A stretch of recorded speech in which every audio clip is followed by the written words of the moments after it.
জামাত ইসলাম কিন্তু শরিয়া আইন বাস্তবায়নের পক্ষে না। তারা প্রচলিত যে রাষ্ট্র কাঠামো আছে, যে আইনি কাঠামো আছে, এর মধ্যেই তারা থাকতে চায়। তাহলে ইসলামী আদর্শ কিভাবে বাস্তবায়িত? বোঝাই যাচ্ছে যে একটা বড় ধাক্কা খেয়েছে ইসলামী আন্দোলনের কাছ থেকে 10 দলীয় জোট। এখন তো আর 11 বলা যাবে না, 10 দলীয় জোট।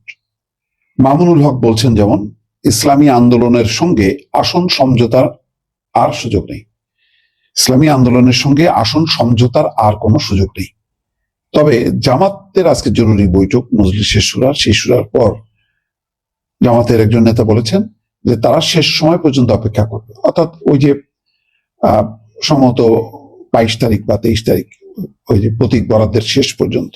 তো এখানে আজকে জামাত ইসলাম নিয়ে কিছু কোনো কথা বলেনি তারা।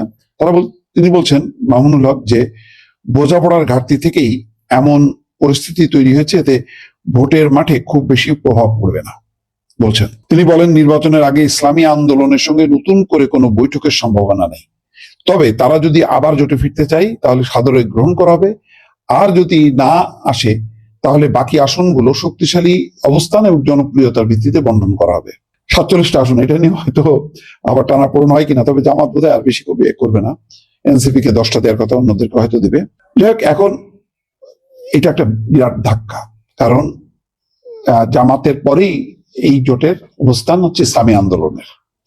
ইসলামী আন্দোলনের হাত পাখার একটা পরিচিতি আছে, এবং বাংলাদেশের সকল নির্বাচনী এলাকায় তাদের কিন্তু একটা ভোট ব্যাংক আছে।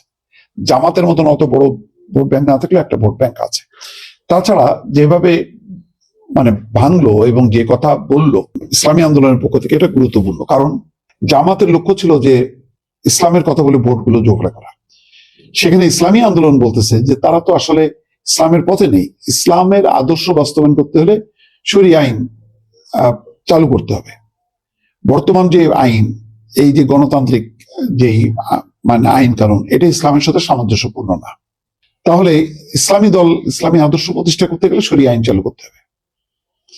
এই যে কথাটা বললো ইসলামী আন্দোলনে, এই কথাটা তো তারা প্রচার করবে, বলবে এলাকায় এলাকায় যে জামাত ইসলাম কিন্তু শরিয়া আইন বাস্তবায়নের পক্ষে না।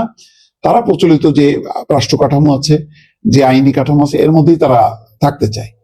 তাহলে ইসলামী আদর্শ কিভাবে বাস্তবায়িত হবে? এই কথাটা যখন নাকি তারা বিভিন্ন নির্বাচনী এলাকায় বলবে, তখন কিন্তু যেই ধর্মপ্রাণ মানুষের উপর ভর করে জামাত ভোট চাইছে, তারা কিন্তু একটা ধাক্কা খাবে যে তাইলে আর বিএনপি বা অন্য দলের সাথে পার্থক্যটা কি? এইটা একটা জামাতের জন্য একটা ধাক্কা। এই প্রচারগুলো এখন ইসলামী আন্দোলন তো জোরেশোরে বলতে চাইবে। তাছাড়া তারা বলছে যে তারা অপমানিত হয়েছে, জরিপের কথা বলছে, যেখানে তাদের কোনো অবস্থা নেই ইসলামী আন্দোলনের। তো এইসব মিলায় এখন যেহেতু একটা বড় দল, এখানে যদি খেলাফত মজলিস বা অন্য কোনো ছোটখাটো দল চলে যেত, সেটাও খুব একটা ক্ষতির কারণ ছিল না। এমনকি এনসিপি গেলেও খুব একটা ক্ষতি ছিল না।